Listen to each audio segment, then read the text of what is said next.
welcome to Leaders of Tomorrow, India's only daily MSME platform that aims to empower you, the MSME entrepreneur. Today, we're talking about the opportunities and challenges for aggregators or platform businesses in India. And let me quickly introduce the panel that we have. Right here in Mumbai with us is Ankush Chatterjee. He is the Chief of Marketing and Head of Products at HealthySure. Joining us from our Bangalore studio, Sridhar Prasad, Partner, E-commerce and Startups at KPMG.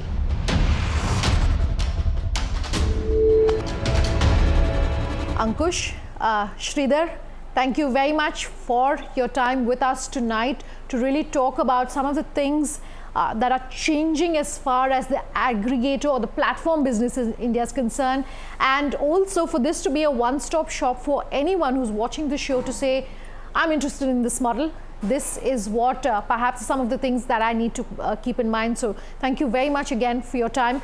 Let's very briefly start about trying to describe really what we mean when we say aggregator or we say a platform business. Sridhar, let me come to you first. Is there a set definition? I do remember there's a lot of back and forth, for instance, when Startup India was happening about trying to define a startup. Have we managed to drill it down to talk about what a platform business is? Interesting.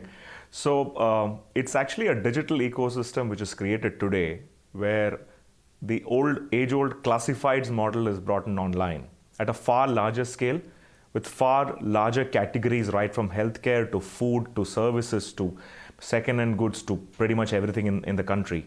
So in a way, if you ask me, a definition is actually a digital platform which enables a seller or a service provider to reach a far wider mass of customers, and we stop it at that, right? And then the associated ecosystem which is formed beyond. So initially there are three people. There is a platform, there is a customer and a seller.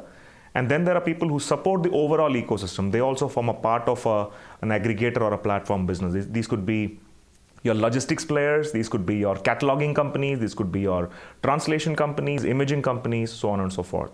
So that's the wide ecosystem we are today talking about when we talk about a platform or an aggregator business. So since we're talking about startups, let me come to the entrepreneur on the panel. Ankush, HealthySure, what do you want our viewers to really know about your company in brief?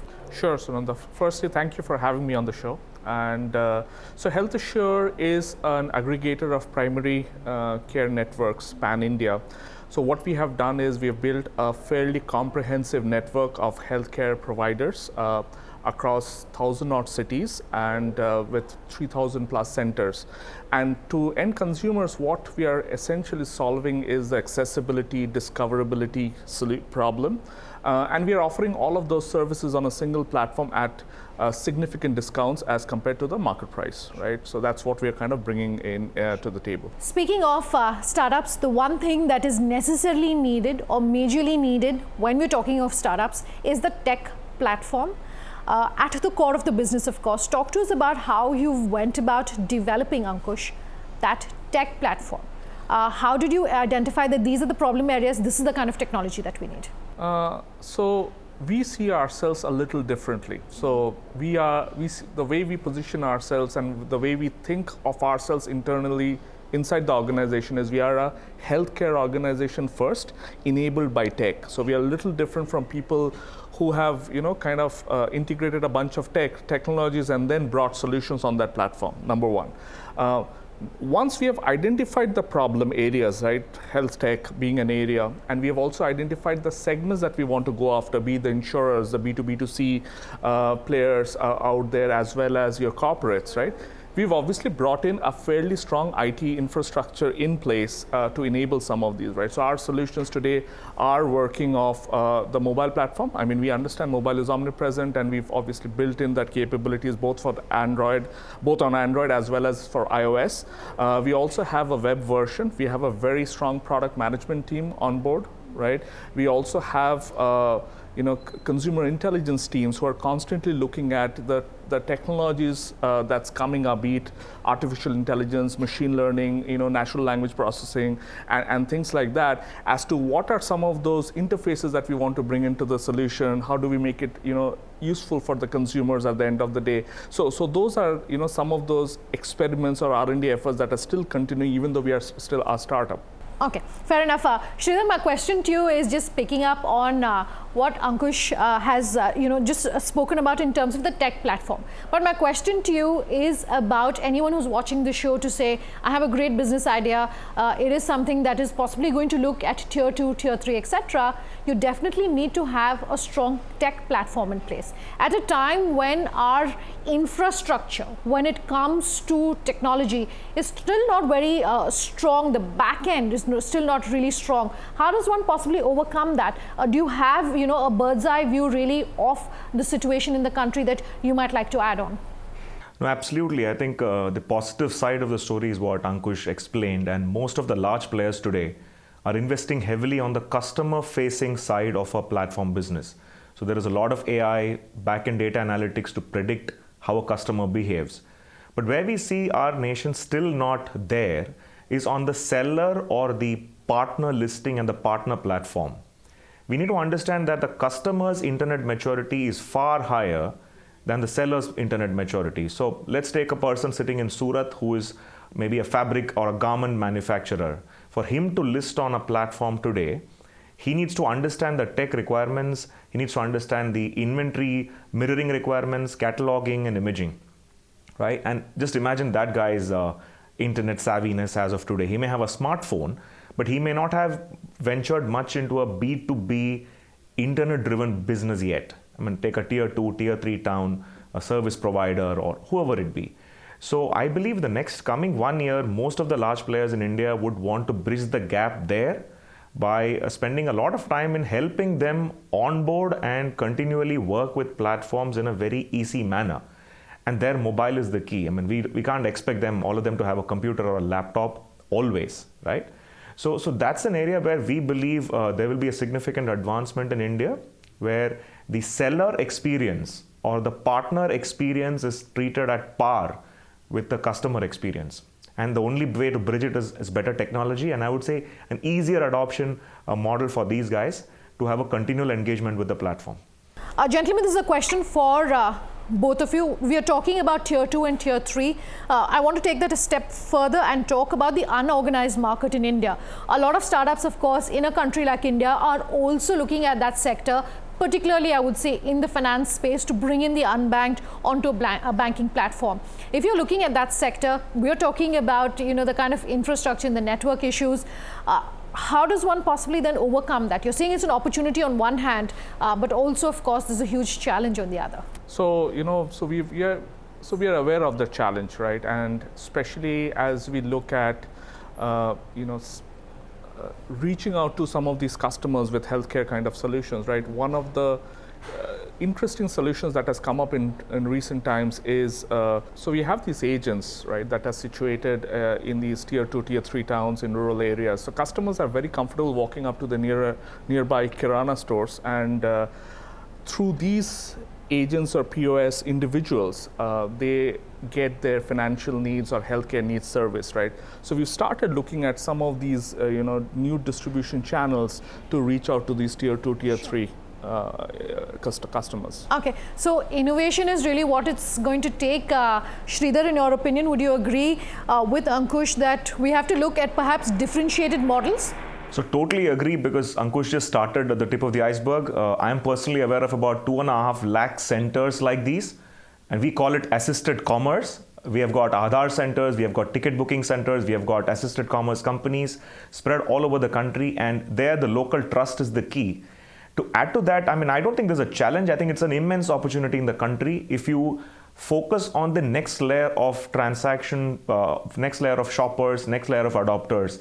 And I would believe that the non-English speaking middle class and upper middle class Indian is the next big way which most of these companies are going to look at. See, they're comfortable with English, but their preferred languages is anything from a Marathi to a Tamil to a Malayalam to anything, right? So how does the technology adapt to their needs of exploration? And if it adopts, they're there because they are deprived of enough and more opportunities compared to you and me. All right, let's take a very quick break on that note, but more on the opportunities and challenges for aggregators and platform businesses in India. That's coming up on the other side. Just stay tuned.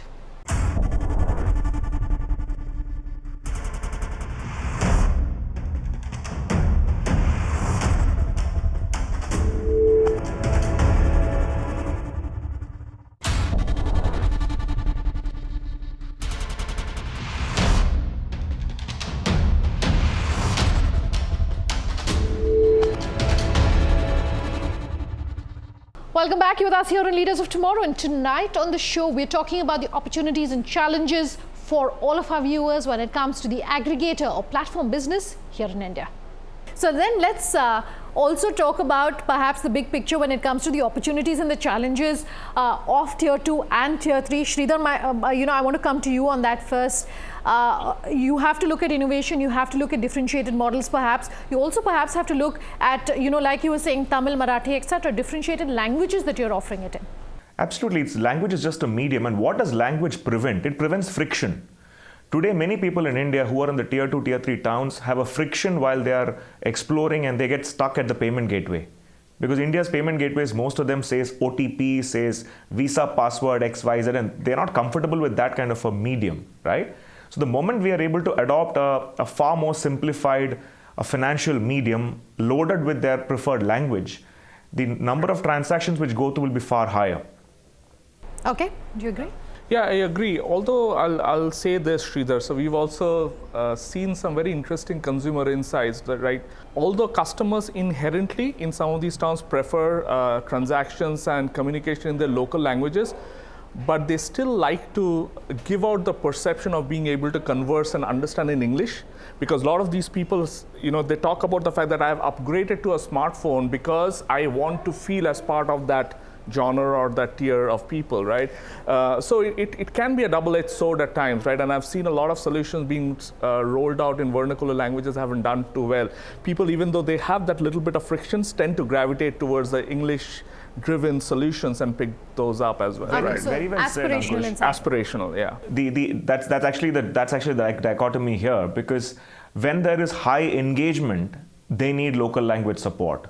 But when it's an aspirational product like a mobile phone, they don't need it. They're happy to see and converse and buy it.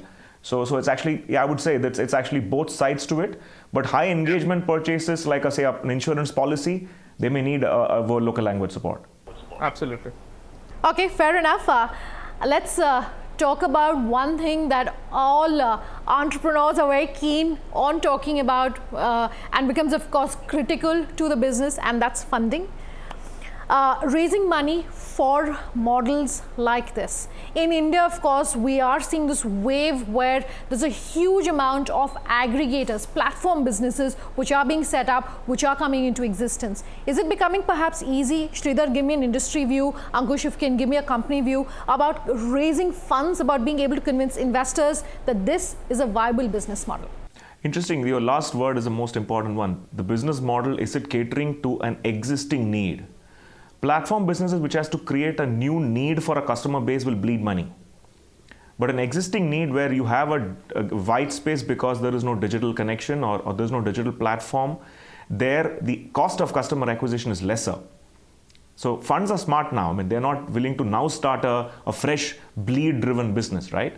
So funding is easy if the business model assumes that there is an existing need in the market which is being catered to or bridged by the tech platform, whether it be in the healthcare space, whether it be in the agri-tech space, whether it be connecting party A and party B. But there is no real need, and you have to spend all the money to create a need to get the customer on board. There you will find it difficult to get funds. This is my quick view on this. And Ankush, from the specific space, maybe you should touch upon that. Yeah, absolutely. So I'll add to that, right? So I think an aggregation model, a pure play aggregation model, is great when you're starting up, when you want to drive scale and you don't necessarily want to burn all that capex initially, right? But people have to understand, and quickly so, right, that it is only a stopgap arrangement. The sooner that you figure out what is that secret sauce and that can drive the core of your business into a sustainable model, I think it's better for the business. And if you don't figure out within a period of time, those are the businesses typically that crash and burn.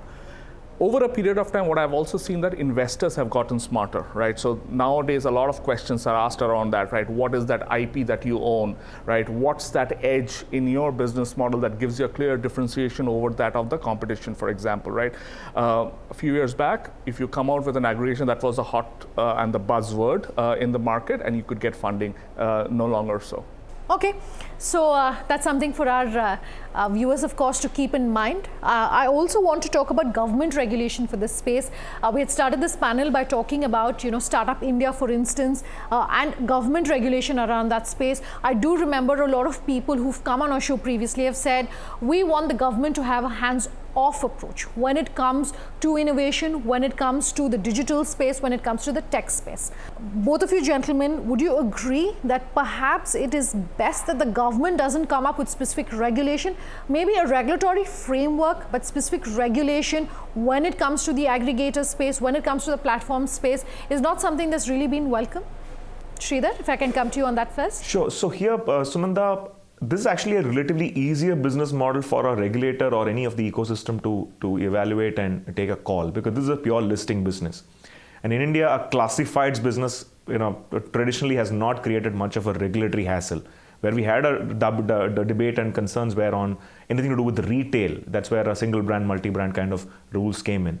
So in classifieds business, the government views it as a technology platform. Though, the clients or the companies like I usually think about it as a sector with tech as an enabler. Government views it as a tech platform connecting party A and party B for a service.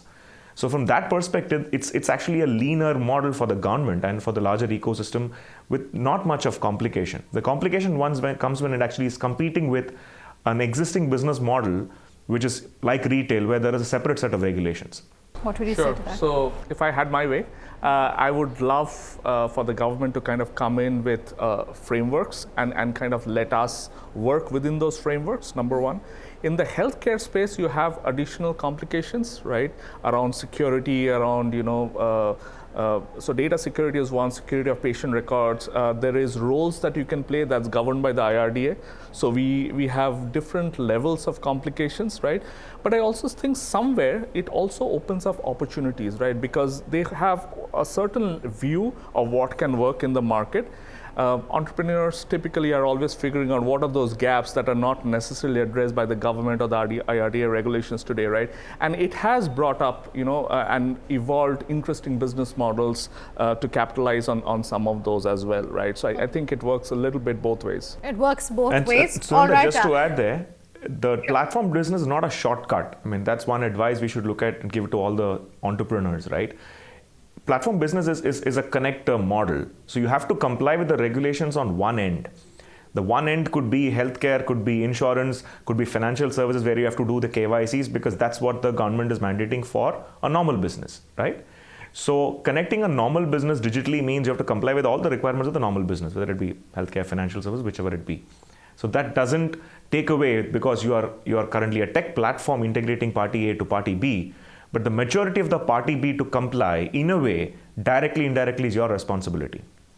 So you have to train those people, whether it is a platform which connects people for financial services, it's still your responsibility because you are a part of the larger ecosystem there to train the other part, the seller or the listing company to be ensured that he's also actually compliant. Okay, which also brings me to the entire conversation around Uber, where the government wasn't sure, should this be a tech platform, is this a transport company, and therefore the regulation around it really, there was a lot of conversation around that. And then finally, of course, now you've seen the specific regulation that's come out for that industry. I also want to talk about training of people, upskilling of people, reskilling of people. Ankush, you were talking about how newer and newer models are coming out. There's more and more innovation that's coming out in this space. And as you're doing that, you need people who are qualified and trained to be able to address these different opportunities that are coming up. How does a company like yourself do that? So, and especially for us, right, because we have a significant layer of customer intimacy that we drive because it's a services business, right? Healthcare services. So we do have in-house training programs that are catered to our operations teams, for example.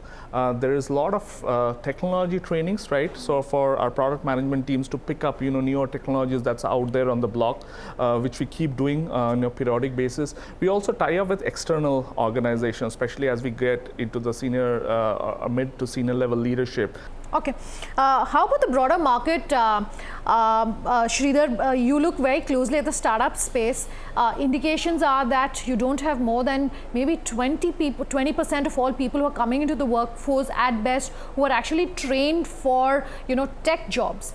if you're looking at basic pure play tech jobs, then what does that, and where does that really leave high-end technology work that needs to be done, including AI, for instance? So two things you're asking, Sunanda. One, let me just segue that with what Ayush just said. So one is, the challenge today here in platforms is how deep can you instill the culture of the platform or the company, right? One is your talent whom you hire, the other is a talent who is actually linked to your platform.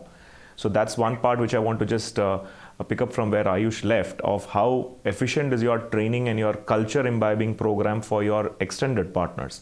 Now coming to your question of the talent which is coming in tech jobs and how ready or hatched are the Indian talent, there is still a question mark on that, because what does a startup mean today? The role is ambiguous, the job description is amoebic. For you to survive in these two, you should be ahead of the curve today in any tech which comes up, and you can't tell that I'll learn and come back, right? So that's a challenge and the excitement in a startup world. It's an amoebic role. You may be today making a PowerPoint presentation, tomorrow you're coding something on a high-end customer experience platform, right? So that conditioning which happens or should happen in the high-end technology institutes in India, I'm not very sure they're conditioned for this kind of a role. They still believe I have been given this task and I will do that task. That's not what a startup wants. Sure. That's quite a harsh assessment, if I can call it that, but a realistic and a real assessment of the industry, Sridhar. All right, gentlemen, thank you so much for your time today. This has been a very informative breakdown, really, of what it takes to be successful in the aggregator or the platform business here in India. We love hearing from you, so do continue sending us your thoughts, your opinions, your questions. Here's how you can reach us. leadersoftomorrowtimesgroup.com is our email ID. You can also tweet at us at LOT_ET now, or my personal Twitter handle Sunanda_J. Our Facebook page is Leaders of Tomorrow on ET Now, which is where you can reach us with your comments. Thanks very much for watching. Have a good night.